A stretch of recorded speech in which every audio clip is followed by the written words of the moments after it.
नमस्कार साथियों, हम पढ़ रहे हैं भारत के प्रधानमंत्री और उससे संबंधित कुछ तथ्य। बैठ जाओ, आराम से बैठो। पिछली जो अपनी क्लास हुई थी, देखो किस प्रकार के सवाल आते हैं। आप भारत के प्रधानमंत्री, राष्ट्रपति, मंत्रिपरिषद, लोकसभा, राज्यसभा, इनको संविधान के अकॉर्डिंग पढ़ें, संविधान के अनुच्छेदों के अकॉर्डिंग आप पढ़ चुके हैं। लेकिन कई बार सवाल वन लाइनर होते हैं जो तथ्यों पर आधारित होते हैं। जैसे मान लो सवाल ये हो जाए कि भारत के प्रथम कार्यवाहक प्रधानमंत्री कौन थे, क्या आंसर आएगा? गुलजारी लाल नंदा। तो इस प्रकार के वन लाइनर जो सवाल होते हैं वो काफ़ी सारे आते हैं भारत के प्रधानमंत्रियों के संबंध में। तो चूंकि हम डिटेल से इनको पढ़ चुके हैं, प्रधानमंत्री, लोकसभा, राज्यसभा, मंत्रिपरिषद, राष्ट्रपति, उपराष्ट्रपति, सब कुछ पढ़ चुके हैं, लेकिन कुछ वन लाइनर सवाल हैं जो फैक्ट के रूप में होते हैं, जो आपसे पूछे जाते हैं। तो जैसे मैंने कल तक जो लिखाया था एक बार मैं उसको पूछ लेता हूं, फिर उसके बाद अपन आगे लिखेंगे, ठीक है? तो भारत के पहले प्रधानमंत्री कौन? जवाहरलाल नेहरू। भारत के सबसे लंबे समय तक रहने वाले प्रधानमंत्री कौन? ठीक है, जवाहरलाल नेहरू के बाद प्रधानमंत्री कौन बने? यस, नहीं, जवाहरलाल नेहरू के बाद गुलजारी लाल नंदा बने, लेकिन वो कार्यवाहक थे। लाल बहादुर शास्त्री दूसरे प्रधानमंत्री बने थे। बस ये ट्विस्ट है कहानी का। आरएएस प्री 2003 में ये सवाल आया था। अगर एग्जामिनर पूछे कि जवाहरलाल नेहरू के बाद प्रधानमंत्री कौन बने और गुलजारी लाल नंदा ऑप्शन में नहीं हो, जब तो आप लाल बहादुर शास्त्री को आंसर करोगे, लेकिन गुलजारी लाल नंदा भी ऑप्शन में हो और लाल बहादुर शास्त्री भी ऑप्शन में हो, तो गुलजारी लाल नंदा को टिक कर देना, क्योंकि वो कार्यवाहक बने कुछ समय के लिए। हाँ भाई, नहीं वो अलग चीज है। फिलहाल तो मैंने सिंपल सवाल दिया ना कि जवाहरलाल नेहरू के बाद प्रधानमंत्री कौन बने, सिंपल। अब अगला सवाल अगर उसने दे दिया कि जवाहरलाल नेहरू के बाद देश के दूसरे प्रधानमंत्री कौन बने, तो जब उसने दूसरे शब्द का ही जिक्र कर दिया, तो इसका मतलब दूसरे नंबर का स्थान फिर किसका आता है? लाल बहादुर शास्त्री। तब आप लाल बहादुर शास्त्री को ये आंसर करना, भले ही ऑप्शन में गुलजारी लाल नंदा हो। क्लियर? ठीक है। तो देश के पहले कार्यवाहक प्रधानमंत्री कौन बने? गुलजारी लाल नंदा। गुलजारी लाल नंदा 2 बार कार्यवाहक प्रधानमंत्री बने। नेहरू के बाद बने थे, इसके बाद फिर गुलजारी लाल नंदा के बाद लाल बहादुर शास्त्री, फिर लाल बहादुर शास्त्री की ऐसा में एक निधन हो गया था, फिर गुलजारी लाल नंदा कुछ समय के लिए बने, फिर इंदिरा गांधी बनी। तो देश की तीसरी प्रधानमंत्री कौन बनी? इंदिरा गांधी। ठीक है। वे कौन से प्रधानमंत्री थे जिनकी मृत्यु भारत से बाहर या विदेश में हुई है? लाल बहादुर शास्त्री। राजीव गांधी की नहीं हुई है, लाल बहादुर शास्त्री को हुई है। पद पर रहते हुए कौन से प्रधानमंत्री की मृत्यु हुई? इंदिरा गांधी को हुई है और लाल बहादुर शास्त्री को हुई है। लाल बहादुर शास्त्री को हुई है, राजीव गांधी नहीं। राजीव गांधी की मृत्यु हुई, उस समय वो पद पर नहीं थे। समझ गए? चलिए ठीक है। पहले गैर कांग्रेसी प्रधानमंत्री कौन थे? मोरारजी देसाई पहले गैर कांग्रेसी प्रधानमंत्री थे। कौन सी पार्टी से थे? चलो कल जो मैंने लिखाया उसको पूछ लेता हूं मैं आपसे, ठीक है? फिर आप सवाल बताइए। फिर आपने लिखा है कि वे कौन से प्रधानमंत्री थे जो सबसे पहले प्रधानमंत्री बनते समय राज्यसभा का सांसद था? जो प्रधानमंत्री बनते समय सबसे पहले इंदिरा गांधी, करेक्ट आंसर। वो कौन से प्रधानमंत्री हैं जो प्रधानमंत्री बनते समय ना लोकसभा के सांसद हैं ना ही राज्यसभा के सांसद हैं? PV Narasimha Rao, correct answer. ऐसे ही जो लिखे हैं उनको खटाखट याद कर लिया करो, समझ गए? वो कौन से प्रधानमंत्री हैं जो सबसे पहले विश्वास मत प्राप्त नहीं कर पाए या अविश्वास प्रस्ताव के द्वारा सबसे पहले हटने वाले?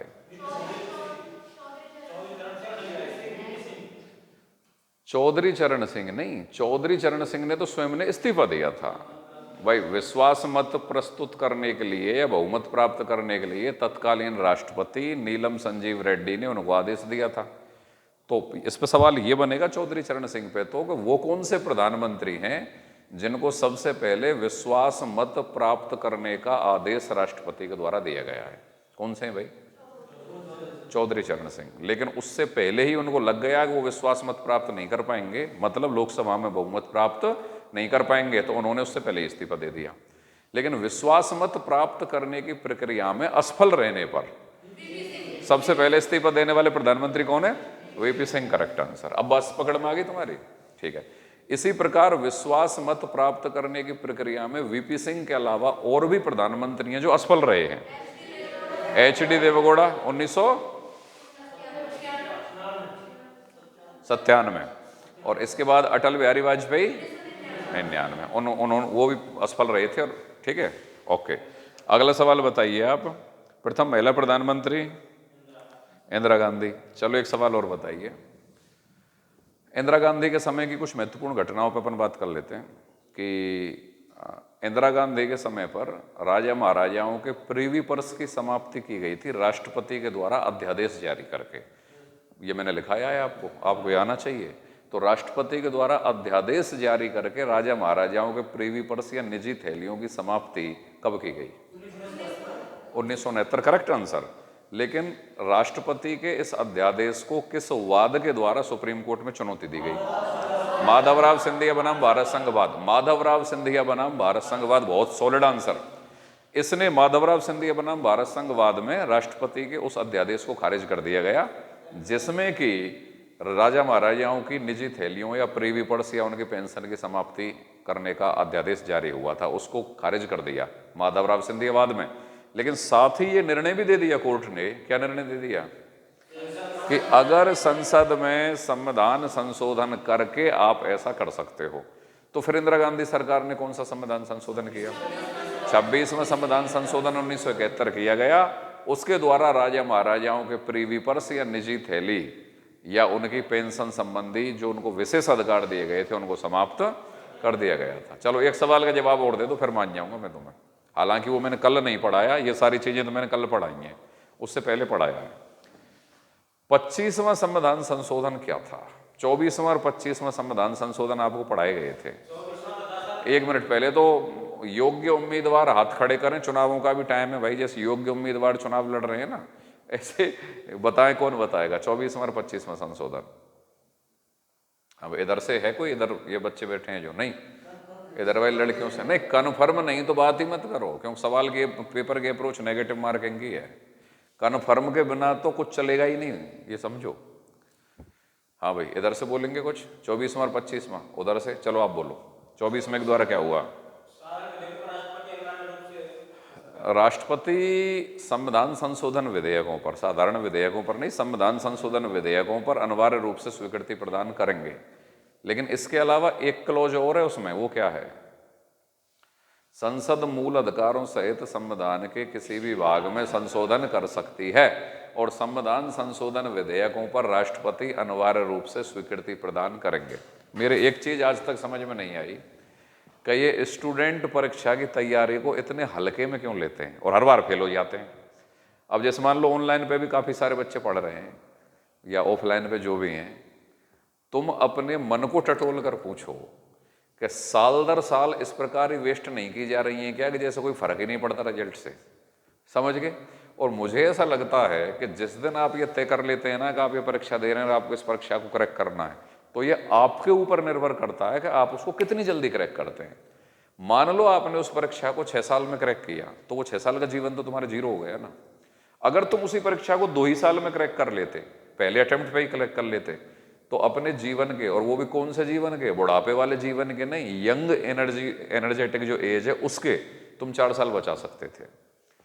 और अगर तुम उसको 6 साल में क्रैक करते हो तो वो 4 साल जो मानसिक रूप से घुल घुल कर जो तुम निकालोगे अपने टाइम, परेशानी में, बेरोजगारी में, छटपटाहट में, वो आप, और वो भी यंग और एनर्जेटिक एज का 4 साल है वो। अब ये 76 से 80 तक तो आदमी कैसे भी जी ले, और 4 साल और 9 साल के बीच में भी कैसे भी जी ले, लेकिन जो यंग एज है ना 20 और 40 के बीच की, उसके 4 साल खराब होने का मतलब तो बहुत बड़ी बात है। तो जब तुम तय ही कर चुके कि तुम पेपर दे रहे हो और हम तुमको बढ़िया तरीके से पढ़ा रहे हैं, भाई हम पे तुम फाल्ट लगा नहीं सकते क्योंकि हमारे तो कुछ 80 सुपर स्टूडेंट सेलेक्ट हैं। तो अब ये तुम्हारे ऊपर डिपेंड करता है कि इस आई हुई चीज को तुम कितनी स्पीड से याद करते हो, कितना कंसेप्ट क्लियर करते हो, और 1 अटेम्प्ट, वेरी फर्स्ट अटेम्प्ट में ये एग्जाम क्लियर होना चाहिए। जब तो बात में कोई दम है, और नहीं ऐसे तो घसीटते रहो, अब की बार फेल है कि अगली बार दो, अगली बार है कि बात अगली बार दो, ऐसे मजा थोड़ी है। तो ये चीजें मैंने आपको 10-10 बार कम से कम क्लास में डिस्कस की हैं। 25वां संविधान संशोधन बताओ भाई, पीछे वाले वो तीनों कैंडिडेट, इधर वाले, इधर वाले, इधर वाले, चलो ये बता दो, इधर वाले बता दो। अच्छा, क्या आपको ये नहीं पता कि 25वें संविधान संशोधन को मैंने क्लास में कम से कम 10 बार पूछा होगा आपसे, गिन के 10 बार है, 10 से ज्यादा ही होगा। इतना पूछने के बाद, और 10 बार मैंने भी समझाया होगा, 15-20 बार बोल गया होगा वो क्लास में, उसके बाद अगर आपका आंसर नहीं आ रहा है तो राजस्थान में तो 20 लाख स्टूडेंट की भीड़ है नौकरी लगने के लिए, तुम नहीं तो कोई और सही। अभी तुम्हारे ऊपर डिपेंड है, कोई और ना हम ही सही। बताइए 25 में संविधान संशोधन क्या है? कौन से प्रधानमंत्री के समय हुए 24 में और 25 में? ये भी इंदिरा गांधी के समय ही हुए हैं। बड़े निर्णायक संविधान संशोधन है भारतीय संविधान में। अनुच्छेद 31 के अंतर्गत एक नया अनुच्छेद 31 सी जोड़ा। समझ में आ रही है कि नहीं आ रही है? 31 सी, जिसमें क्या तय किया गया? अगर 39 बी और 39 सी में स्थित नीति निर्देशक तत्वों को आधार बनाकर कोई कानून बनाया गया और वह मूल अधिकारों की भी कटौती करता है, तब भी वह कानून प्रभावी होगा। ये बात ध्यान आ रही है कि नहीं आ रही? मोटी मोटी सी ख्यालों में, ख्वाबों में, तो ढंग से लो यार, इसके इस बार पड़ेगी बताओ। चलो खैर कोई नहीं, अगला सवाल बताओ। फिर भाई आपने लिखा है कि स्वर्ण सिंह समिति की सिफारिश के आधार पर कौन सा संविधान संशोधन हुआ था? 42वां संविधान संशोधन 1976 में हुआ है। कौन से प्रधानमंत्री के समय हुआ है? इसको इंदिरा संशोधन भी कहा जाता है, और क्या क्या कहा जाता है? लघु संविधान कहा जाता है। सबसे विवादास्पद संविधान संशोधन है, या मिनी संविधान या लघु संविधान भी कहा जाता है। लगभग कितने अनुच्छेद इसमें संशोधित कर दिए? 52। भारतीय संविधान के 52 अनुच्छेदों में संशोधन कर दिया गया था इसके द्वारा। ठीक है, चलो यहीं तक लिखाया था शायद कल अपन ने। ठीक है, अब आगे लिखिए आप।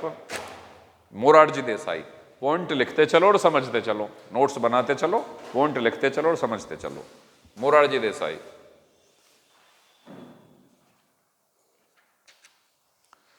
मोरारजी देसाई 1977 से 1979 तक प्रधानमंत्री रहे हैं। 1977 से 1979 तक प्रधानमंत्री रहे हैं। मोटी मोटी चीजें हम लिखा रहे हैं, बहुत ज्यादा डेप्थ में नहीं लिखा रहे सभी प्रधानमंत्रियों का। लिखिए, मोरारजी देसाई को पाकिस्तान का सर्वोच्च नागरिक सम्मान, पाकिस्तान का सर्वोच्च नागरिक सम्मान निशान ए पाकिस्तान, ये मिला था भाई।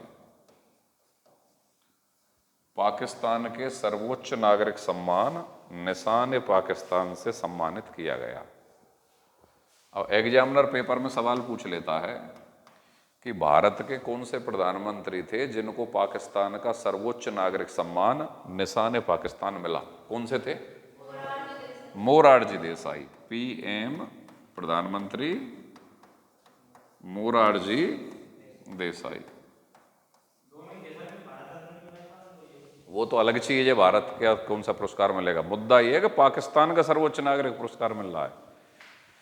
तो भाई साहब कहानी ये है कि भारत ने अपना पहला परमाणु परीक्षण 1974 किया, जो शांतिपूर्ण और रचनात्मक कार्यों के लिए किया। जब राजनीति विज्ञान के विद्यार्थियों को मैं भारतीय विदेश नीति और अंतर्राष्ट्रीय राजनीति पढ़ाऊंगा तो इन चीज़ों को बहुत डिटेल में पढ़ाऊंगा, लेकिन जो बच्चे जीके पढ़ रहे हैं उनके लिए पेपर में क्या आएगा वो सीधे मैं वन लाइनर पॉइंट बोलता हूँ कि भारत ने अपना पहला परमाणु परीक्षण कब किया? 1974 में। कौन थे पीएम उस समय पे? इंदिरा गांधी। अब एक पॉइंट और पकड़ लो यहीं से, पोखरण फर्स्ट बोला जाता है इसको। पोखरण फर्स्ट, दोनों परमाणु परीक्षण पोखरण में ही किए हैं जो जैसलमेर में है, इसको पोखरण फर्स्ट बोला जाता है। तो जो पहला परमाणु परीक्षण है ना, ये शांतिपूर्ण और रचनात्मक कार्यों के लिए हुआ है। ये पेपर में आता है कि भारत ने अपना शांतिपूर्ण और रचनात्मक कार्यों के लिए जो परीक्षण किया वो कब किया? पहला परीक्षण। इसको शांतिपूर्ण और रचनात्मक कार्यों के लिए कहा जाता है, क्योंकि कारण ये था कि जब परमाणु बम अलग अलग देश बनाने लगे, इसकी स्टोरी काफ़ी बैक फ्लैश में स्टार्ट होती है कि परमाणु का पहला प्रयोग, परमाणु बम का पहला प्रयोग अमेरिका ने 6 अगस्त और 9 अगस्त 1945 में जापान के हिरोशिमा और नागासाकी शहरों पर किया। तो उस समय द्वितीय विश्व युद्ध में किया था ये, ठीक है। इसके बाद शीत युद्ध स्टार्ट हो गया था अमेरिका और सोवियत संघ के बीच में। अब सोवियत संघ को टेंशन हो गई कि यार अमेरिका ने परमाणु बम बना लिया, हमारे पास नहीं है। तो वहाँ का जो शासक था स्टालिन, उसने अपना परमाणु कार्यक्रम स्टार्ट कर दिया। 1949 तक आते आते सोवियत संघ भी परमाणु शक्ति बन गया। 1952 में ब्रिटेन परमाणु शक्ति बन गया, उसने भी अपना परमाणु परीक्षण कर लिया। 1960 में फ्रांस परमाणु शक्ति बन गया और 1964 में चीन परमाणु शक्ति बन गया। तो परमाणु बम बनाने की प्रक्रिया में रेस स्टार्ट हो गई थी दुनिया के देशों में। तो कुछ शांतिवादी जो व्यक्ति थे, आदर्शवादी विचारों से प्रेरित, शांति जो चाहते थे दुनिया में, उनको बड़ी टेंशन होने लगी, जिनमें भारत के नेहरू भी थे, कि यार ऐसे थे परमाणु बम बनाने की प्रक्रिया अगर दुनिया भर में स्टार्ट हो गई थी तो तीसरा विश्व युद्ध तो बहुत खतरनाक होगा और दुनिया बिल्कुल परमाणु ढेर के बारूद पर बैठी हुई है। तो नेहरू ने कहा था कि भाई ये परमाणु हथियारों के प्रति जो रेस चल रही है ना दुनिया के लोगों के, ये तीसरे विश्व युद्ध को जन्म दे देगी, इनको रोका जाना चाहिए।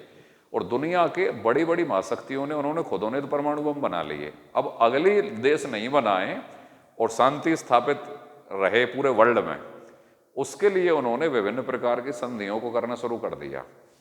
तो 1963 में एक संधि आई थी, पीटीबीटी, नहीं, पीटीबीटी आई थी, परमाणु प्रसार संधि पे हस्ताक्षर 1968 में हुए थे, 1970 में ये लागू हुई थी, एनपीटी जिसको बोला जाता है। तो पहले आप इस पर गौर करें, इस पे तो भारत ने साइन ही नहीं किया, भेदभावपूर्ण है। पीटीबीटी पे साइन किए थे भारत ने।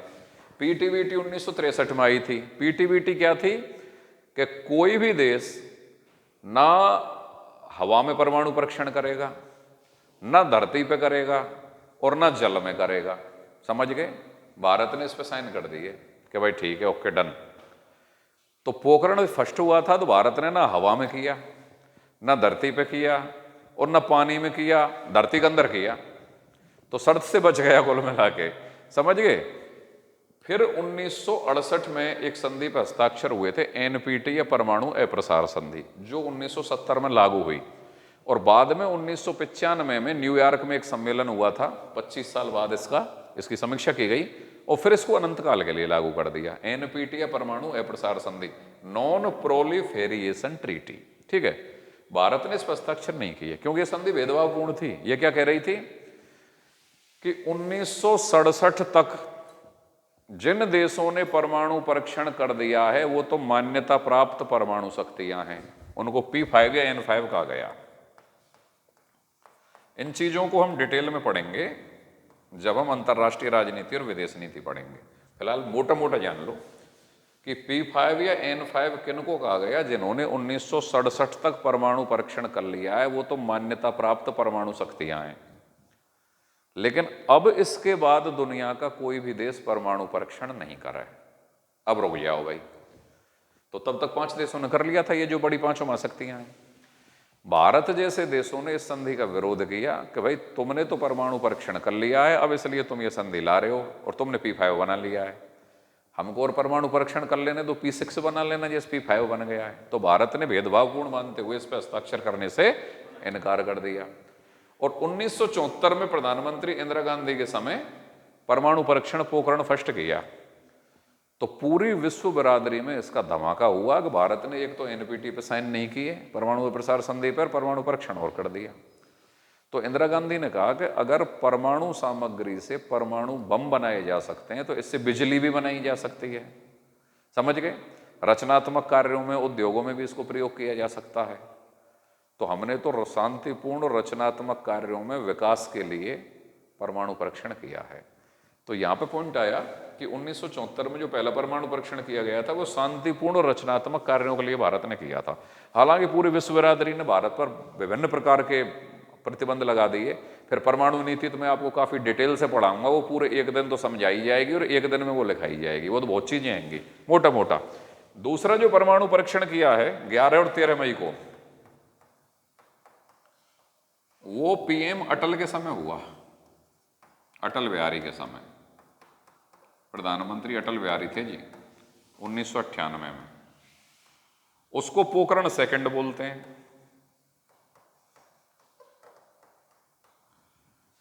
ये क्लियर कट अटल बिहारी ने बोल दिया कि ये परमाणु परीक्षण रक्षात्मक या रणनीतिक या सुरक्षात्मक कारणों से है। Clear cut. पहला तो शांतिपूर्ण रचनात्मक का भारत ने कही, हालांकि विश्व बिरादरी ने नहीं माना। दूसरे में तो क्लियर कह देगा रक्षात्मक, सुरक्षात्मक और रणनीतिक कारणों से है, क्योंकि बगल में पाकिस्तान और चाइना के पास परमाणु बम है, तो भारत अपनी सुरक्षा के साथ कोई समझौता नहीं कर सकता। फिर अटल जी का वो ऐतिहासिक भाषण हुआ था कि हम 2 टाइम की जगह 1 टाइम खाना खाएंगे, 2 रोटी की जगह 1 रोटी खाएंगे, लेकिन भारत अपनी सुरक्षा से कोई समझौता नहीं करेगा और ये हमने हमारे सुरक्षात्मक कारणों से किया है और ज़रूरत पड़ी तो आगे भी करेंगे। बड़ा दलेरी बड़ा भाषण था उनका। तो ये दूसरा परमाणु परीक्षण है इनका, ठीक है। तो एग्जामिनर बाई चांस सवाल पूछे कि पोखरण फर्स्ट शांतिपूर्ण रचनात्मक कार्यों के लिए किसने किसके समय पे हुआ था? प्रधानमंत्री इंदिरा गांधी के समय पे हुआ था। अब यहाँ जब इंदिरा गांधी ने पोखरण फर्स्ट कर दिया 1974 में, तो पाकिस्तान को टेंशन हो गई कि उसने देखा कि यार भारत ने हमको 1947 के युद्ध में हराया है, 65 के युद्ध में हराया, 71 के युद्ध में हराया, और अब परमाणु शक्ति और बन गया 74 में, तो अब तो हम जिंदगी में भारत से नहीं जीत सकते। तो उन्होंने अपना परमाणु परीक्षण कार्यक्रम पाकिस्तान ने भी स्टार्ट कर दिया। इधर केंद्र में सत्ता बदल गई थी 77-78 के आम चुनावों में, इंदिरा गांधी हार गई और पहली गैर कांग्रेसी सरकार मोरारजी देसाई की बनी और वो प्रधानमंत्री बन गई। उधर पाकिस्तान परमाणु बम बना रहे थे अपने कुछ सीमावर्ती इलाकों में और ठिकानों पर। इजराइल, भारत आज इजराइल का सपोर्ट क्यों कर रहा है? इजराइल ने काफ़ी हेल्प की है भारत की। इजराइल ने भारत को इनपुट दिया कि वहाँ पाकिस्तान तुम्हारे वहाँ पे परमाणु बम बना रहा है तुम्हारे खिलाफ, या तो तुम उसको नष्ट कर दो, नहीं हम नष्ट कर देते हैं। तो मोरारजी देसाई ने कही कि नहीं, तुम इस प्रकार का कोई कार्य मत करो, हम अपने द्विपक्षीय स्तर पर वार्तालाप करेंगे। क्योंकि शिमला सम्मेलन हुआ था, शिमला समझौता हुआ था 1971 के युद्ध के बाद, जुलाई 1972 में। उसमें यह तय हो गया था कि दोनों देश द्विपक्षीय वार्ता के द्वारा अपनी समस्याओं का समाधान करेंगे। तो हमारे वाले तो पूरी तरीके से सैद्धांतिक थे, सिद्धांतों पे, नियमों पे, कायदे कानूनों पे चलने वाले थे। और इजराइल की फॉरेन पॉलिसी आप देख ही रहे होगे प्रेजेंट में, कि अस्तित्व की लड़ाई है कि जो हम पे अटैक करेगा वो दुनिया के किसी भी देश में छुप जाएगा, हम एक बार बोलेंगे वो देश उनको दे दे हमारे युद्ध अपराधियों को, वरना अटैक हम खुद करेंगे, और अगर कोई बीच में आएगा तो हम उस पर भी अटैक करेंगे। तो एक तो इजराइल का एग्रेशन और एक भारत की सैद्धांतिक फॉरेन पॉलिसी। तो ये घटना घटी। तो इसने मोरारजी देसाई ने पाकिस्तान प्रधानमंत्री से कॉल पर बात की कि भाई ये आप परमाणु परीक्षण बम बना रहे हैं, ये प्रक्रिया ठीक नहीं है, ये नहीं है, वो नहीं है। उन्होंने इनको बहला दिया कि आप टेंशन मत करो, हम नहीं बनाएंगे और ऐसा कुछ नहीं है। तो उन्होंने अपने जल्दी से जल्दी वो ठिकाने विकाने बदल लिए कि यार भारत को कैसे पता चल गया है इस तरीके से। और फिर जब भारत ने अपना पोखरण सेकंड किया है 98 में, तो उसी समय पे फिर पाकिस्तान ने भी अपना परीक्षण कर दिया है। तो मोरारजी देसाई के काफ़ी कार्यों से खुश होकर पाकिस्तान ने उनको निशान पाकिस्तान, जो सर्वोच्च नागरिक पुरस्कार था, वो इनको दे दिया था। लिख लिया आपने? चल ठीक है, आगे लिखें। अगला पॉइंट लिखिए, पीएम मोरारजी देसाई की सरकार में, पीएम मोरारजी देसाई की सरकार में एक सवाल आता है, बताओ वो कौन से भारत के प्रधानमंत्री हैं जिन्होंने यूएनओ में हिंदी में भाषण दिया था? अटल बिहारी वाजपेयी। तो क्या उन्होंने प्रधानमंत्री की हैसियत से वो सबसे पहली बार हिंदी में भाषण दिया है या किसी अन्य पदाधिकारी की हैसियत से दिया है? ना ना ना ना ना, 1978 में दिया है।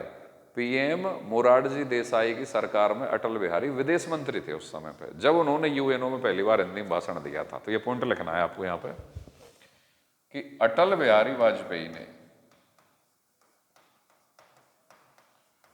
अटल बिहारी वाजपेयी, और उस समय पे डाल देना विदेश मंत्री थे भाई, ये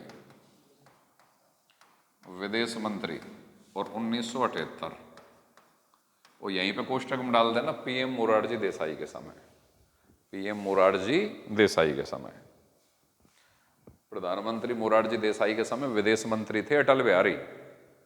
उन्होंने 1978 में पहली बार यूएनओ में हिंदी में भाषण दिया, पहली बार यूएनओ में हिंदी में भाषण। ये काफी बड़ा सवाल है।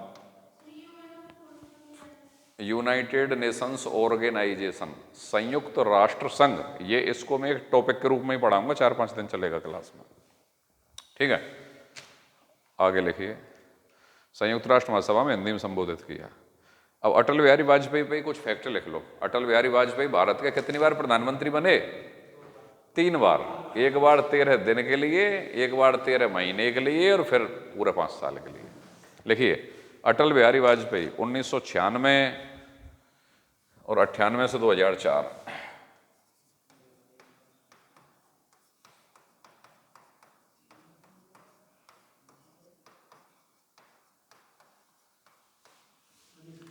एक बार तो 1996 में बन गए, फिर 1998 से 2004 तक रहे हैं भाई। बीच का जो पीरियड है ना, 96-97 से लेकर 97-98 तक का, इसमें HD देवेगौड़ा और इंद्र कुमार गुजराल कुछ कुछ समय के लिए आ गए हैं बीच में इस पीरियड में। तो ये अटल बिहारी का कालक्रम ये है। अब अटल बिहारी पे पॉइंट बनाना शुरू करो। लिखो, कुल 3 बार प्रधानमंत्री बने और 3 बार गठबंधन सरकार का नेतृत्व किया।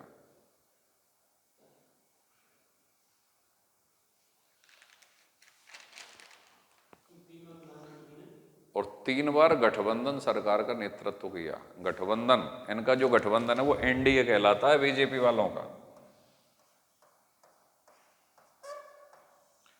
3 बार गठबंधन सरकार, NDA सरकार का नेतृत्व किया। वर्तमान में जो मोदी NDA को लेकर चल रहा है ना, हालांकि उसको NDA की भी जरूरत नहीं है, अपना अकेला बीजेपी का ही बहुमत बना पड़ा है उसका। तो इनका गठबंधन NDA वह गठबंधन है जो भाजपा और उसके सहयोगी दलों का होता है। और UPA क्या चीज है? UPA बिल्कुल, कि ये कांग्रेस और उसके सहयोगी दलों का गठबंधन UPA कहलाता है, और बीजेपी और उसके सहयोगी दलों का गठबंधन NDA कहलाता है। तो अटल बिहारी वाजपेयी कौन सी पार्टी से आते थे? बीजेपी से।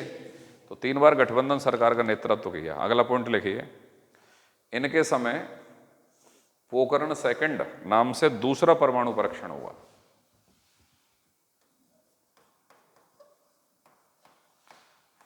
पोखरण सेकंड, और ये 11 और 13 मई 1998 लिख लेना भाई। पोखरण सेकंड नाम से दूसरा परमाणु परीक्षण हुआ 11 और 13 मई 1998 को। 11 और 13 मई 1998 को।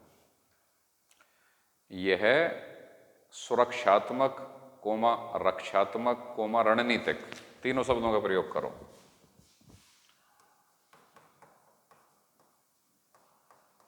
सुरक्षात्मक या रणनीतिक उद्देश्य से किया गया था। सुरक्षात्मक या रणनीतिक उद्देश्य से किया गया था। और जो पोखरण फर्स्ट था 1974 जो इंदिरा गांधी के समय हुआ है, वो किस उद्देश्य से किया गया था? शांतिपूर्ण और रचनात्मक उद्देश्य से। तो इन पॉइंटों को पकड़ना भाई, ठीक है। नेक्स्ट पॉइंट लिखिए,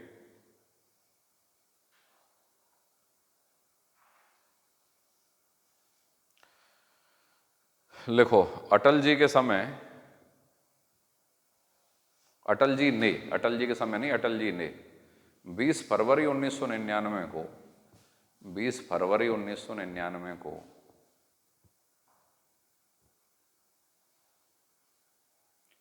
बस द्वारा दिल्ली से लाहौर की यात्रा की। बस द्वारा दिल्ली से लाहौर की यात्रा की। लाहौर की यात्रा की। लाहौर की यात्रा की, ठीक है। नेक्स्ट पॉइंट, मतलब पाकिस्तान से संबंध बनाना चाहते थे बस द्वारा। देखो, मैं विदेश नीति में ज़्यादा नहीं घुसूंगा यहाँ पे, क्योंकि प्रधानमंत्रियों के संबंध में पढ़ा रहा हूँ। 20 फरवरी 1999 को अटल जी ने लाहौर की यात्रा की, दिल्ली से लाहौर गए। अटल ने कहा था कि अपना पड़ोस नहीं बदला जा सकता। कोई व्यक्ति अपने पड़ोस को बदल सकता है क्या? तो पाकिस्तान तो वहीं पर रहेगा जहाँ पे है। तो अच्छा तो यह है कि संबंध सुधार लिए जाएँ। तो उन्होंने बहुत प्रयास किया। नवाज शरीफ वहाँ पर प्रधानमंत्री थे, उन्होंने भी बड़ा स्वागत किया। अगले दिन 21 फरवरी 1999 को लाहौर प्रस्ताव पारित हुआ दोनों देशों के बीच में। वही सेम बातें कि शांतिपूर्ण तरीके से समस्याओं का समाधान करेंगे। लेकिन कुछ ही समय के बाद मई, जून और जुलाई के महीने में 1999 में ही, ये तो फरवरी में बस यात्रा कर रहे हैं, पाकिस्तानी घुसपैठी और उसमें फिर आर्मी भी शामिल हो गई उनकी, कारगिल का अटैक ठोक दिया पाकिस्तान ने भारत के ऊपर। भारत ने ऑपरेशन विजय चलाया। इसी समय पे मई से लेके और जुलाई तक कारगिल, पाकिस्तान ने कौन सा अटैक कर दिया? कारगिल अटैक। ये तो शांति स्थापित कर रहे हैं बेचारे बस के द्वारा यात्रा करके। उन्होंने 3 महीने बाद ये अटैक ही कर दिया भारत पे। भारत ने इस कारगिल अटैक के समय क्या चलाया था? ऑपरेशन विजय। ऑपरेशन विजय चलाया और पाकिस्तान को हराया। ऑपरेशन विजय चलाया और पाकिस्तान को हराया।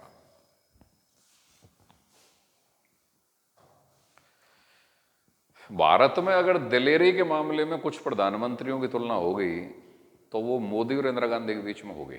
अगर क्लियर कट बात करें, इंदिरा गांधी आयरन लेडी वैसे ही नहीं कहलाती। आप पार्टी पॉलिटिक्स को साइड में छोड़ो, इंदिरा गांधी जब तक जिंदा थी तब तक पाकिस्तान की हिम्मत नहीं हुई थी भारत में आतंकवाद फैलाने की, क्योंकि देश के दो टुकड़े कर दिए थे पाकिस्तान के 1971 के युद्ध के बाद।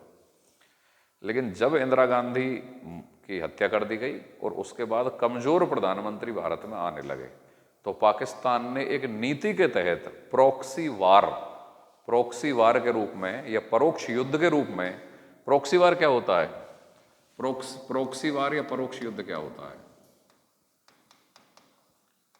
ये आतंकवाद की नीति है पाकिस्तान की कि आमने परोक्ष युद्ध, एक तो होता है प्रत्यक्ष युद्ध।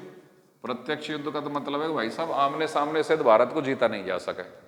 47 में लड़के देख लिए, 65 में देख लिए और 71 में देख लिए, तो फिर क्या हो कि परोक्ष युद्ध करो इनसे, प्रत्यक्ष युद्ध तो पार नहीं पड़ेगी। तो परोक्ष युद्ध या प्रॉक्सी वार के रूप में पाकिस्तान ने एक नीति के रूप में, वहां की आर्मी भी इन्वॉल्व है इसमें, उन्होंने फिर आतंकवाद को भारत में फैलाने का प्रयास किया है। तो ये प्रॉक्सी वार या परोक्ष युद्ध है, ये जो आतंकवाद है। और ये कब से स्टार्ट किया पाकिस्तान ने? 1989 से। इस आतंकवाद की टाइमिंग को अगर आप गौर करोगे तो गौर कैसे कर सकते हैं आप कि जब तक इंदिरा गांधी जिंदा है 1984 तक, जब तक तो हिम्मत है नहीं, वरना पता लगे एक टुकड़ा और कर देगी। वो रोटी खाती थी सुबह शाम, बताओ कितना बड़ा काम है ये। क्या करती थी ऐसा? डिसीजन मेकिंग इस दुनिया में सबसे बड़ी बात होती है। अब भारत की यही आर्मी थी, सब कुछ यही था, इंफ्रास्ट्रक्चर यही था, आर्थिक हालात भी अब से बेहतर थे, मतलब ठीक ठीक थे मनमोहन सिंह जी के समय पर। लेकिन कितनी बदमाशियां पाकिस्तान कर रहा था, कभी वो अटैक बंबई पे कर रहा था, कभी कहीं पे हमले हो रहे थे, कभी कितने फौजी मारे जा रहे थे, कभी पत्थरबाजी कश्मीर में चल रही थी, कभी कुछ नक्सलवादी बहुत बड़ी बड़ी घटनाएं करते थे, डिसीजन नहीं लिए जाते थे। जबकि आर्थिक वृद्धि दर भी भारत की खूब थी। मनमोहन सिंह तो बहुत सफल वित्त मंत्री, और एक वित्त मंत्री ठीक है, प्रधानमंत्री की हैसियत तो उनकी काफी कमजोर कर दी गई थी उन्हीं के नेताओं के द्वारा। तो वो मनमोहन सिंह जी थे, सब कुछ था ना, लेकिन एक चीज का अभाव था, डिसीजन मेकिंग का। अब क्या चीज बदली है? उल्टी आर्थिक स्थिति तो ऊपर नीचे ही हुई है, जीएसटी के द्वारा या नोटबंदी के द्वारा मोदी के समय पर ऊपर नीचे की हुई है, लेकिन डिसीजन मेकिंग खतरनाक है कि डिसीजन मेकिंग क्विक है। उसके बाद चढ़ के मार रहे हैं पाकिस्तान को। पहले 15 अगस्त और 26 जनवरी होते थे तो सुरक्षा तो भारत की होती थी, टेंशन में भारत रहता था, कोई प्रॉब्लम नहीं आ जाए। अब सुरक्षा खैर अब भी भारत में होती है, लेकिन पाकिस्तान टेंशन में रहता है कि भारत में कोई प्रॉब्लम नहीं हो जाए, वरना काउंटर बहुत खतरनाक जाएगा। तो ये टेरर है। तो इंदिरा गांधी ऐसा क्या करती थी? इंदिरा गांधी आयरन लेडी है। इंदिरा गांधी को नागवार गुजरता है कि अगर उसके डिसीजन को कोई आदमी काट दे, उसके बहुत बड़े बड़े डिसीजन है। 1971 की जनगणना हुई, भारत की जनसंख्या बढ़ गई बहुत तीव्र गति से। जीके का सवाल भी है कि सबसे ज्यादा तीव्र गति से जनसंख्या कौन सी जनगणना में बढ़ी है? 1971 की में। तो उसने सोचा कि भाई जनसंख्या को कंट्रोल कैसे किया जाए, तो किसी ने सलाह दी कि साहब जनसंख्या को कंट्रोल ऐसे किया जाए, नसबंदी कार्यक्रम लागू कर दो। उसका लड़का संजय गांधी तानाशाह हो गया था। तो नसबंदी कार्यक्रम तो सब महिलाओं को फोर्स थोड़ी किया जाएगा, अगर वो एग्री नहीं हुई नसबंदी कराने पे फिर कैसे करोगे?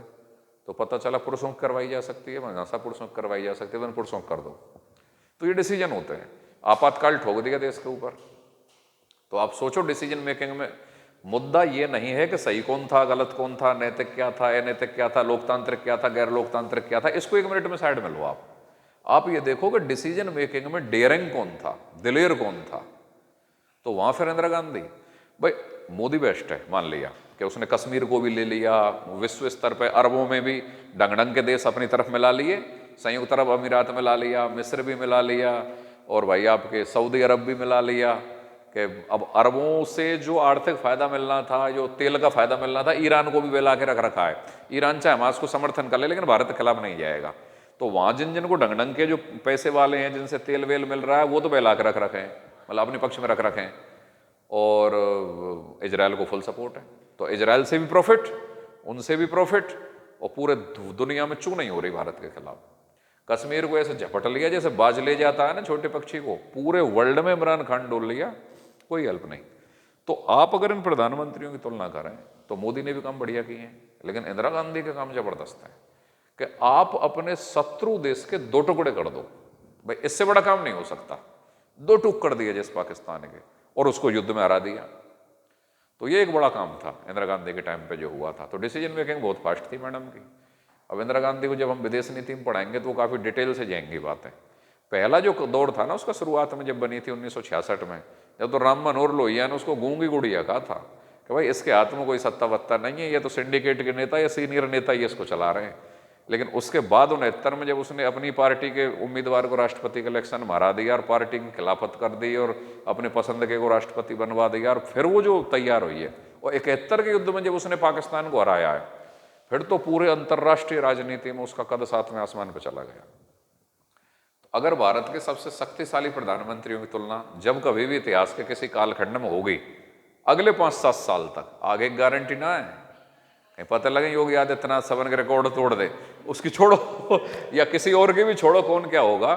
लेकिन 2029 तक की अगर भारत के किसी भी प्रधानमंत्री की सफलता या असफलता में अगर कंपैरिजन किया गया तो दो ही नाम निकल के आएंगे, इंदिरा गांधी वर्सेज मोदी। वैसे तो अपने अपने समय पे सभी आदमियों ने ठीक ठीक काम किया, लेकिन बड़े काम जिसको बोलते हैं तो ये इन लोगों के काम थे। तो ये प्रोक्सी वार या परोक्ष युद्ध, पाकिस्तान की हिम्मत नहीं हुई इंदिरा गांधी के समय इसको शुरू करने की, लेकिन जब बाद में फिर कमजोर प्रधानमंत्री आते गए तो उन्होंने फिर इसको स्टार्ट कर दिया। और आप लगाओ 1989 से लेके अब ये मोदी ने थामा है उनको, उन्हें उससे पहले के कौन से प्रधानमंत्री ने क्या किया था? नथिंग। या तो इंदिरा गांधी के समय वो करके दिखाते जब इंदिरा गांधी बताती कैसे किया जाता है, और या फिर अब इनका इलाज कर ही दिया है पीएम ने। ठीक है, आगे बढ़िए, अगला पॉइंट लिखें। ये लिख लिया आपने, ऑपरेशन विजय चलाया, कारगिल लिखो ना फिर इनको कि भाई 1999 में 20 फरवरी 1999 में पीएम वाजपेयी ने दिल्ली से लाहौर बस यात्रा की, लिख लिया। और 21 फरवरी 1999 को लाहौर प्रस्ताव पारित हुआ। भारत पाकिस्तान के बीच 21 फरवरी 1999 को लाहौर प्रस्ताव पारित हुआ। लाहौर प्रस्ताव पारित हुआ।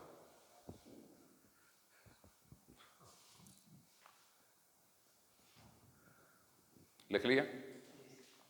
लेकिन बदले में, अच्छा उस समय पे एक चीज और डाल दो, पाकिस्तान के पीएम नवाज शरीफ थे। इस समय पाकिस्तान पीएम नवाज शरीफ थे। इस समय पाकिस्तान के पीएम नवाज शरीफ थे।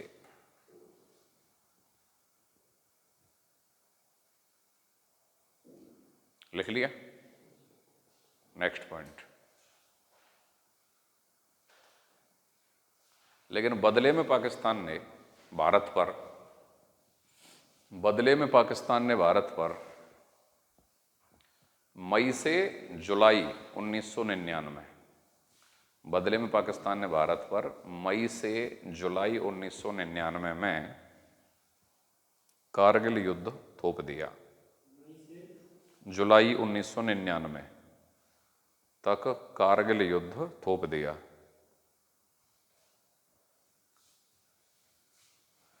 इस समय भारत ने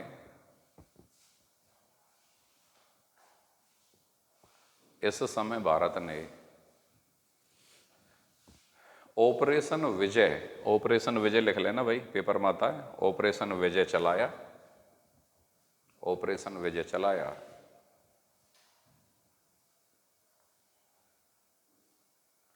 वह पाकिस्तान को हराया। ऑपरेशन विजय चलाया और पाकिस्तान को हराया। 26 जुलाई को विजय दिवस या कारगिल दिवस के रूप में मनाया जाता है।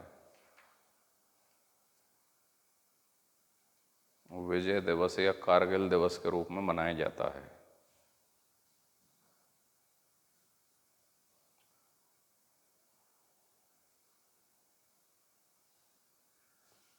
लिख लिया। Next point. 13 दिसंबर 2001 को,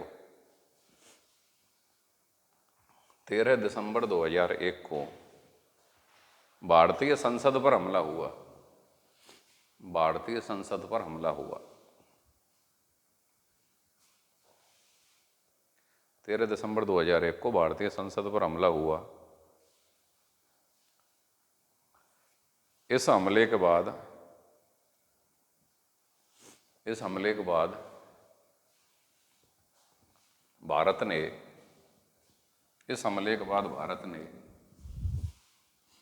ऑपरेशन पराक्रम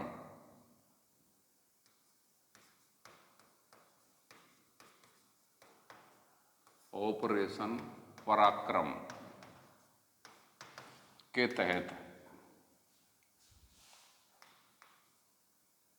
13/12/2001 मतलब 13 दिसंबर 2001 को भारतीय संसद पर आतंकियों ने हमला किया था।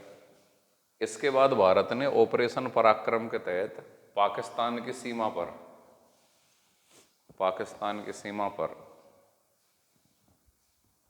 अपनी सेना का जमावड़ा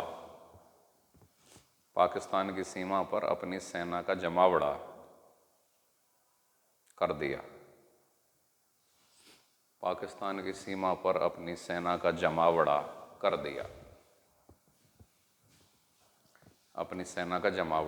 दिया।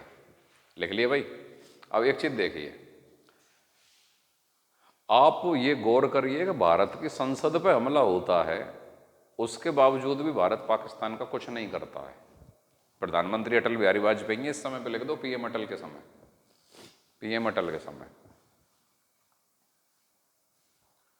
हालांकि इस समय घटना घटी थी, पाकिस्तान में परवेज मुशर्रफ थे शासक, ठीक है। तो उस समय पे अमेरिका के राष्ट्रपति का अटल के पास फोन आया कि परवेज मुशर्रफ ये कह रहा है कि हमारे जो परमाणु बम है, पाकिस्तान जो ये बार बार कहता है ना हमारे परमाणु बम नुमाइश के लिए नहीं है, उसके लिए नहीं है, ये पुराने फॉर्मूले हैं उनके। तो इस समय पे भी धमकी आई थी, ये भारत की सेना को सीमा पे जमा दिया था पाकिस्तान की पे। तो पाकिस्तान के शासक ने अमेरिका के राष्ट्रपति को कॉल किया। आप अंतर्राष्ट्रीय राजनीति पर गौर करें, ये वो समय है जब पाकिस्तान की अमेरिका को सख्त जरूरत है या खास जरूरत है। फ्रंट लाइन स्टेट का दर्जा पाकिस्तान का दोबारा बहाल हो गया था।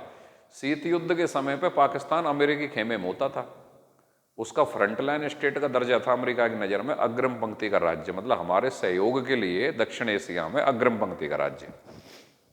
क्यों? पाकिस्तान की सीमा उधर पीओके से होकर टच मारती है चाइना से, कि चाइना को जब अमेरिका बैलेंस करेगा तो पाकिस्तान धरती उपलब्ध करवाएगा उसको। उससे ऊपर रसिया सोवियत संघ स्टार्ट हो जाता था। भारत ने तो अपनी धरती देने से मना कर दिया था, हम सैनिक यूज में कहीं पे भी नहीं देंगे, हम तो गुटनिरपेक्ष हैं। पाकिस्तान शामिल हो गया था, तो पाकिस्तान की भूमिका तगड़ी थी अमेरिका के लिए। लेकिन जब 1991 में सोवियत संघ टूट गया तो फिर पाकिस्तान बेरोजगार हो गया अमेरिका की नज़र में, उसकी फ्रंट लाइन स्टेट का दर्जा हल्का हो गया कि भाई अब जरूरत नहीं है। लेकिन जब 9/11 2001 अमेरिका में महीने को पहले लिखा जाता है, डेट को बाद में लिखा जाता है, ये 11 सितंबर 2001 है। अमेरिका में जब आतंकवादियों ने, ओसामा बिन लादेन समर्थित आतंकवादियों ने अमेरिका पे वर्ल्ड ट्रेड टावर और वहाँ का पेंटागन जो रक्षा विभाग का मुख्यालय है उन पर जब अटैक किए, तो अमेरिका ने वार ऑन टेरर, आतंक के विरुद्ध युद्ध की घोषणा कर दी कि भाई दुनिया में जहाँ कहीं पे भी मिलेंगे हम उनको खत्म करेंगे। तो ऐसी स्थिति में पाकिस्तान के परवेज मुशर्रफ से कहा कि आप आतंक के विरुद्ध युद्ध में हमारे साथ हैं या नहीं है। परवेज मुशर्रफ को धमकी दी, परवेज मुशर्रफ ने कहा सब ठीक है, डन, पक्का साथ हैं, ठीक है। तो पाकिस्तान की फिर जरूरत महसूस हो गई, क्योंकि उन ओसामा बिन लादेन को समर्थन देने वाले तालिबानियों की सरकार थी अफगानिस्तान में, मुल्ला उमर की, उसको ख़त्म करना था अमेरिका को। तो अफगानिस्तान को ख़त्म करने के लिए पाकिस्तान की धरती चाहिए कि नहीं चाहिए? तो पाकिस्तान का फ्रंट लाइन स्टेट का दर्जा दोबारा उभर गया। कब उभर गया? 9/11 2001 के बाद। तो पाकिस्तान फिर महत्वपूर्ण हो गया अमेरिका के लिए। इस घटना के 2-3 महीने बाद ही भारत की संसद में पाकिस्तान समर्थित आतंकवादियों ने अटैक कर दिया। हो सकता है पाकिस्तान की आर्मी की इसमें भूमिका होगी, बिल्कुल होगी, क्योंकि उन्होंने ये समझा कि अब अमेरिका को हमारी जरूरत है अफगानिस्तान के खिलाफ। तो जब हमारी जरूरत है, हमारा यूज अमेरिका ले ही रहा, तो भारत हमारा कुछ बिगाड़ तो सकता ही नहीं है, अब हम भारत पर अटैक ही करके देख लेते हैं। तो वहाँ का कोई ISI सेना प्लस जो आतंकी संगठन है, इनका कोई कंबाइंड ऑपरेशन रहा होगा कि उन्होंने इस पर संसद में भारत की पर अटैक किया। अब ये भारत की संप्रभुता पर चोट थी सीधे सीधे। अब अटल बिहारी प्रधानमंत्री थे, प्रधानमंत्री अपेक्षाकृत इंदिरा गांधी के बाद जितने भी प्रधानमंत्री बने थे उनमें सबसे ज्यादा सख्त थे, लेकिन उतने सख्त भी नहीं थे जितना मोदी है।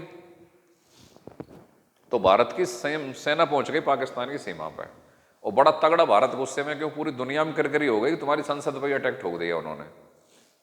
ठीक है भाई, अब इधर पाकिस्तान रोया अमेरिका के पास के साथ बचाओ भारत से, वरना हम आपको फ्रंटलाइन स्टेट की भूमिका नहीं निर्वाह कर पाएंगे, आप उस युद्ध में उलझे पड़े हो अफगानिस्तान वाले में। तो इधर अमेरिका को अफगानिस्तान में वो युद्ध जीतना बहुत जरूरी हो रहा था, इराक में वो पहले से ही चल रहे थे। ठीक है, इराक में बाद में आएंगे, खैर खाड़ी फर्स्ट पहले हो चुका है, खाड़ी सेकंड बाद में होगा, 2003 में होगा खाड़ी सेकंड, और अफगानिस्तान स्टार्ट हो चुका है 2001 में, ये तो इसके 9/11 के बाद ही स्टार्ट हो गया था। तो अमेरिका ने भारत को समझाने का प्रयास किया, हालांकि अटल बहुत ज़्यादा गुस्से में थे। उधर वो परवेज मुशर्रफ स्टाइल मार रहा है, अटैक करवा कर वो भेजते से कि हम परमाणु बम है हमारे पास, हम भी 1998 में परमाणु शक्ति हो चुके हैं, भारत समझता क्या है, ये है वो है। तो अमेरिका के राष्ट्रपति ने अटल को कहा, प्रधानमंत्री को, कि परवेज मुशर्रफ परमाणु बमों की धमकी दे रहा है।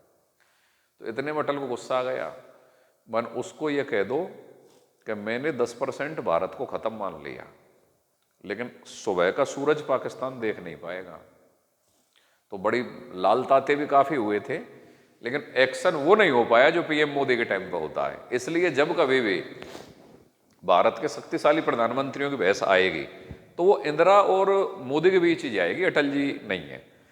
आप कभी भी गौर करना, कांग्रेस या विपक्ष के नेता हमेशा अटल की तारीफ जरूर करेंगे, अटल के टाइम पे ऐसा नहीं था, अटल जी के टाइम पे ऐसा नहीं था। आप किसी एक ही घर के एक आदमी की अगर तारीफ कर रहे हैं तो दूसरे आदमी को गिराने के लिए कर रहे हैं, उसी घर के को, कि साहब सुरेश तो ऐसा नहीं है तुम्हारे घर में, नरेश ज्यादा बदमाश है। नरेश को जब डाउन करना है तो उसी घर में सुरेश की तारीफ की जाएगी, एक स्ट्रेटजी होती है, ये गांव में भी तो चलता है कि भाई इन तीनों भाइयों में नरेश सबसे ज्यादा बदमाश है, देख सुरेश बेचारा बढ़िया आदमी था। मतलब अपनी बात को नैतिक अमली जामा पहनाने के लिए उसी घर के एक मेंबर की तारीफ कर दो, जिससे कि ये लग जाएगा यार ये आदमी खराब तो नहीं है, देखो जो बढ़िया है उसकी तो बढ़ाई कर ही रहे हैं, लेकिन जो बदमाश है बुराई कर रहे हैं। तो ये बड़ी रणनीति है। अब अगर अटल जी के इन कामों को देखा जाए कि इसके बाद आतंकियों को छुड़ाया गया, फिर उन आतंकियों को भाई साहब प्लेन अपहरण हुआ था, कंधार प्लेन अपहरण हुआ था, उसमें भी आतंकवादियों को छोड़ के बॉर्डर पर छोड़ने गए थे। तो ये सब अटल के टाइम की घटना घटी है। क्या ये इन घटनाओं की आज अपेक्षा की जा सकती है क्या भाई, जिस समय उस समय पे? तो अब अटल की अगर आप तारीफ कर रहे हैं तो एज ए ह्यूमन बीइंग, मतलब इस तरीके के नेता के रूप में तो अटल बेस्ट हैं कि वो विपक्ष को भी साथ लेके चलते थे, सहिष्णु थे, सुनते थे, ये बात तो ठीक है। लेकिन अगर भारत के राष्ट्र हितों के संदर्भ में अगर आप बात करोगे तो वहां तो थोड़ी कमजोरी निकल रही है कि नहीं निकल रही है, कि आपके प्लेन का अपहरण कर लिया और आपसे कह रहे हैं कि ना आतंकवादियों को छोड़ो। जसवंत सिंह विदेश मंत्री थे जो बाड़मेर से आते थे, वो छोड़ने गए उन आतंकवादी ने, वहां पे बीजेपी की सरकार है। तो यहाँ पे कमजोरी नहीं निकल के आ रही है क्या? बिल्कुल क्लियर कट निकल के आ रही है। तो परिवर्तन तो हुआ है। क्या अब ये संभव है कि भारत के प्लेन को अपहरण करके और इस तरीके से ले जाए, फिर छोड़ जाए, फिर चुप बैठ जाए? चलो उस समय पे तात्कालिक मजबूरी थी कि आप छोड़ने चले गए थे, लेकिन बाद में तो एयर स्ट्राइक बहुत खतरनाक लेवल की होनी चाहिए थी ना। पीओके में जितने भी जो आतंकवादियों का अड्डे हैं वो 2 मिनट में साफ कर देने चाहिए थे आपको, उसके बाद भी कुछ नहीं किया आपने। तो इस तरीके से फैक्ट ये गवाही देते हैं। ठीक है, आगे लिखिए।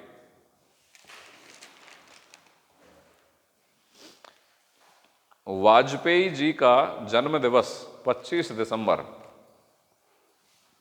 वाजपेयी जी का जन्म दिवस 25 दिसंबर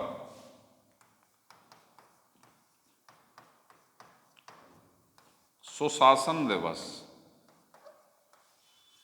सुशासन दिवस या गुड गवर्नेंस डे,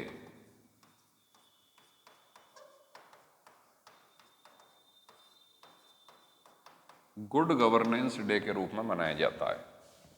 25 दिसंबर सुशासन दिवस या गुड गवर्नेंस डे के रूप में मनाया जाता है।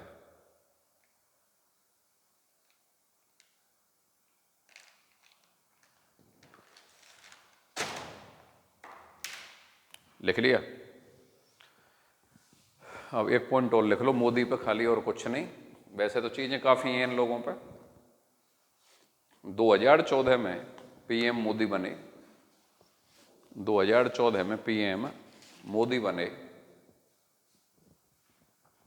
पीएम मोदी बने, और उन्होंने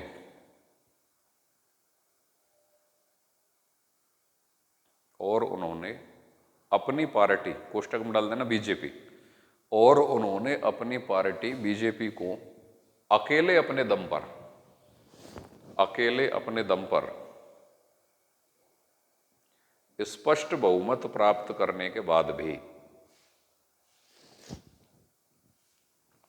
स्पष्ट अपने दम पर स्पष्ट बहुमत प्राप्त करने के बाद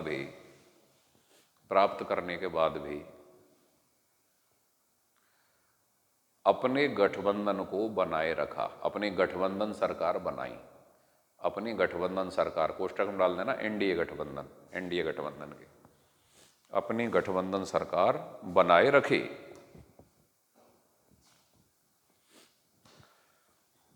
लिख लिया भाई, अपनी गठबंधन सरकार बनाए रखी। ये बहुत बड़ी घटना है। अगर किसी की पार्टी को स्पष्ट बहुमत मिल जाए तो वो घटक दलों के बाकी लोगों को सरकार में क्यों शामिल करेगा? भाई अब तुम्हारी जरूरत नहीं है। लेकिन 2014 में भी और 2019 में भी स्पष्ट बहुमत अकेले बीजेपी को मिल गया पीएम के करिश्माई व्यक्तित्व के कारण। उसके बाद भी वो अपने गठबंधन, एनडीए गठबंधन के घटक दलों को भी सरकार में शामिल रखते हैं। तभी तो बीजेपी बार बार ये कहती है कि हम एकमात्र वो पार्टी है जिन्होंने गठबंधन धर्म को निभाया है स्पष्ट बहुमत होने के बावजूद भी।